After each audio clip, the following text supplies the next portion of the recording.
ಜೀವನ ಉಜ್ವಲವಾಗಲಿ. ಆ ನೀರಿನ ಕಾಮಣಿಗೆ ನಿಮಗೆ ಒಂದು ಇನ್ನು ಹೆಚ್ಚು ವಿದ್ಯಾಭ್ಯಾಸ ಮಾಡಿ ನಿಮ್ಮ ಶಾಲೆ, ನಿಮ್ಮ ತಂದೆ ತಾಯಿ ಪ್ರತಿಯೊಬ್ಬರ ಅನುಕೂಲ ರೀತಿಯಲ್ಲಿ ನೀವು ಬೆಳೆಯಬೇಕು, ಆದರ್ಶ ವಿದ್ಯಾರ್ಥಿಗಳಾಗಿ ಬರಬೇಕು ಅನ್ನೋದೇ ನಮ್ಮೆಲ್ಲರ ಆಶೆ ಆಗಿದೆ. ಈ ಶಾಲೆಯಿಂದ ಇಬ್ಬರು ವಿದ್ಯಾರ್ಥಿಗಳು ಆದರ್ಶ ವಿದ್ಯಾರ್ಥಿಯಾಗಿ ಇವಾಗ ಕೂಡ ಅವರು ಕೆಲವೊಂದು ಶಾಲೆಯ ಆದರ್ಶ ವಿದ್ಯಾರ್ಥಿಯಾಗಿ ಇದ್ದಾರೆ. ನಮ್ಮ ಅನುಭವದ ನುಡಿಯನ್ನು ನಾನು ಮಾತಾಡ್ತಾ ಇದ್ದೇನೆ. ಆದರ್ಶ ವಿದ್ಯಾರ್ಥಿ ಅಂದ್ಕೊಂಡು ನಮ್ಮ ಶಾಲೆಯಲ್ಲಿ ನಾವು ಅವರಿಗೆ ಏನ್ ಮಾಡಿದ್ವಿ, ಸನ್ಮಾನವನ್ನ ಮಾಡಿ ಅವರಿಗೆ ಬಿರುದನ್ನ ಕೊಟ್ಟಿದ್ವಿ.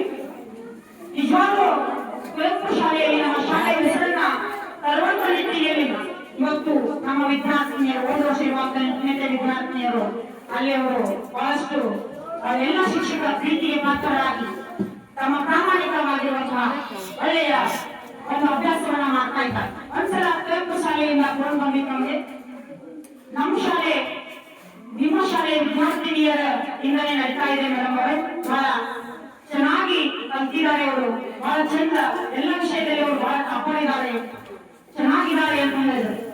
ನಿಮ್ಗೆ ಗೊತ್ತಿದೆ ಆದರ್ಶ ವಿದ್ಯಾರ್ಥಿನಿ ಯಾರಿಗೆ ಬರೆದು ಕೊಟ್ಟರು? ಮತ್ತೆ ಇನ್ನೊಬ್ಬ ಆದರ್ಶ ವಿದ್ಯಾರ್ಥಿನಿ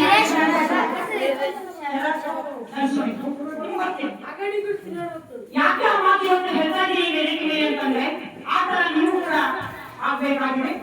ಮಾದರಿಯಾಗಿ ಇಟ್ಕೊಂಡು ನಾವು ಮುಂದೆ ಹೆಜ್ಜೆ ಇರಬೇಕಾಗ್ತದೆ. ನಮ್ಗೆ ಎಷ್ಟು ಖುಷಿ ಆಯ್ತು ಕುವೆಂಪು ಶಾಲೆಯಿಂದ ತಗೊಂಡು ಬಂದಾಗ, ನಮ್ಮ ವಿದ್ಯಾರ್ಥಿಗಳು ಎಷ್ಟೊಂದು ಮಕ್ಕಳು ಬೆಳೆದಿದ್ದಾರಲ್ಲ, ನಮ್ಮ ಹೆಸರು ಆ ಶಾಲೆಯಲ್ಲಿ ಕೀರ್ತಿ ಹಾರಿಸ್ತಾ ಇದ್ದಾರಲ್ಲ, ತುಂಬಾ ಸಂತೋಷ ಆಯ್ತು ನಮ್ಗೆ. ಎಲ್ಲ ಶಿಕ್ಷಕರು, ನಮ್ಮ ಶಾಲೆ ಮತ್ತು ನಮ್ಮ ಶಿಕ್ಷಕರ ಹೆಸರು ಬರ್ತಾ ಇದೆಯಲ್ಲ.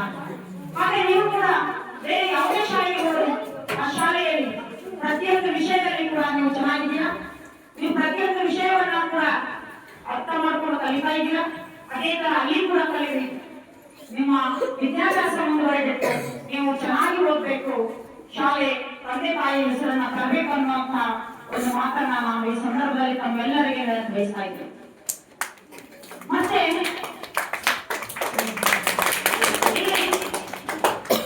8 ವರ್ಷಗಳ ಕಾಲ, ಒಂದಿಷ್ಟು ಮಂದಿ 8 ವರ್ಷಗಳ ಕಾಲ ಇಲ್ಲೇ ಇದ್ದರು. ನಾವು ಬಂದಾಗ ಇನ್ನೂ ನೀವು 4 ವರ್ಷದವರಿದ್ದರು. ಈ ಶಾಲೆಗೆ ನಾವು ಬಂದಾಗ 10 ವರ್ಷ ಮುಗಿತು. ನಾನು ನಾಳೆ ಮೇ ಒಳ್ಳೆ ತಾರೀಕಿಗೆ ಊರಿಗೆ ಬಂದು 10 ವರ್ಷ ಮುಗಿತು. 10 ವರ್ಷದವರಿದ್ದಾಗ ನೀವು 4 ವರ್ಷದವರಿದ್ದರು. ನಾವು ಬಂದ್ಮೇಲೆ ನೀವು ಅಡ್ಮಿಷನ್ ಆಯ್ತು. 8 ವರ್ಷಗಳ ಕಾಲ ನಮ್ಮ ಶಾಲೆಯಲ್ಲಿ ಓದಿದೆ. ಇವಾಗ ನೀವು ಹೋಗ್ಬೇಕಂದ್ರೆ ನಮಗೂ ದುಃಖನೇ ಆಗ್ತದೆ. ಆದರೂ ನೋಡುವುದು ಸಹಜ, ಅವರು ಅನಿವಾರ್ಯ. ಎಂಬಂತೆ ಮುಂದಿನ ವಿದ್ಯಾಭ್ಯಾಸಕ್ಕಾಗಿ ನಿಮ್ಮೂರಲ್ಲೇ ಹೈಸ್ಕೂಲ್ ಆದರೆ ನೀವು ಎಲ್ಲಿಗೆ ಹೋಗುವಂತ ಅವಶ್ಯಕತೆ ಇರಲಿಲ್ಲ.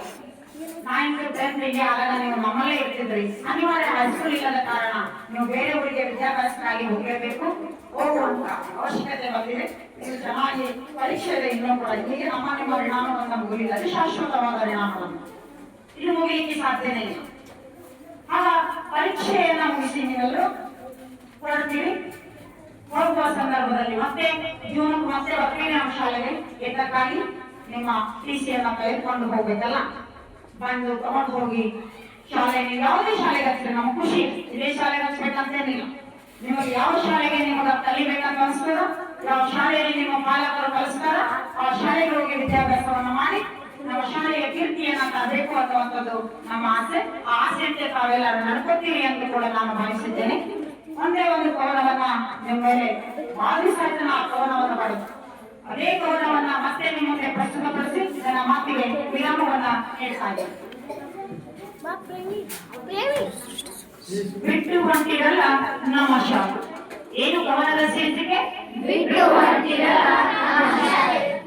ಬಿಟ್ಟು ಹೊಂಟಿರಲ್ಲ ನಮ್ಮ ಶಾಲೆ, ಮಕ್ಕಳೇ ಬಾಡ್ಯಾದ ನೋಡು ಶಾಲೆ, ಮಕ್ಕಳೇ ಬಾಡ್ಯಾದ ನೋಡು ಶಾಲೆ. ನಿಮ್ಮ ನಗುವೆ ಚಂದವೋ, ನಿಮ್ಮ ನುಡಿಯೇ ಚಂದವೋ, ನಿಮ್ಮ ಪ್ರೀತಿಯೇ ಚಂದವೋ, ನಿಮ್ಮ ಕಲಿಕೆಯೇ ಚಂದವೋ, ನಿಮ್ಮ ಚೇಷ್ಟೆಯೇ ಚಂದವೋ, ಚಂದವೋ ಚಂದವೋ, ನಿಮ್ಮ ಆಟವೇ ಚಂದ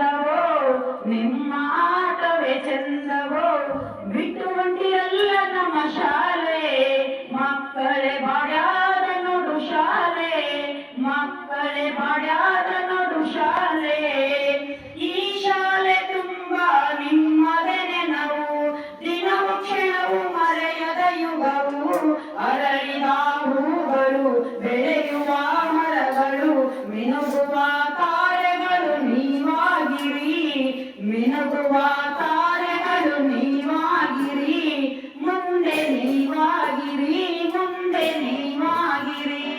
ಬಿಟ್ಟು ಹೊಂಟಿರಲ್ಲ ನಮ್ಮ ಶಾಲೆ, ಮಕ್ಕಳೇ ಮಾಡ್ಯಾರ ನೋಡು ಶಾಲೆ, ಮಕ್ಕಳೇ ಮಾಡ್ಯಾರ ನೋಡು ಶಾಲೆ. ಬೀಳ್ಕೊಡುವೆವು ನಾವಿಂದು, ಹೋಗಿ ಬನ್ನಿ ಮಕ್ಕಳೇ, ಶುಭವಾಗಲಿ ನಿಮಗೆಂದು, ಶುಭವಾಗಲಿ ನಿಮಗೆಂದು. ಹರುಷಾದಿ ಹರಸುವೆವು ನಿಮಗಿಂದು, ಹರುಷಾದಿ ಹರಸುವೆವು ನಿಮಗಿಂದು. ಈ ಶಾಲೆಯ ಕೀರುತಿ ತರಲೆಂದು, ಈ ಶಾಲೆಯ ಕೀರುತಿ ತರಲೆಂದು, ಈ ಶಿಕ್ಷಕರ ಬೆಳಗಲಿ ನೀವೆಂದು. ಹೋಗಿ ಬನ್ನಿ ಮಕ್ಕಳೇ, ಶುಭವಾಗಲಿ ನಿಮಗೆಂದು, ಶುಭವಾಗಲಿ ನಿಮಗೆಂದು. ಎಂದು ಹರಸುವೆವು ಈ ಶಾಲೆಯ ಶಿಕ್ಷಕವೃಂದವೆಲ್ಲ, ಎಂದು ಹರಸುವೆವು ಈ ಶಾಲೆಯ ಶಿಕ್ಷಕವೃಂದವೆಲ್ಲ. ಬಿಟ್ಟು ಹೊಂಟಿರಲ್ಲ ನಮ್ಮ ಶಾಲೆ, ಮಕ್ಕಳೇ ಮಾಡ್ಯಾರ ನೋಡು ಶಾಲೆ.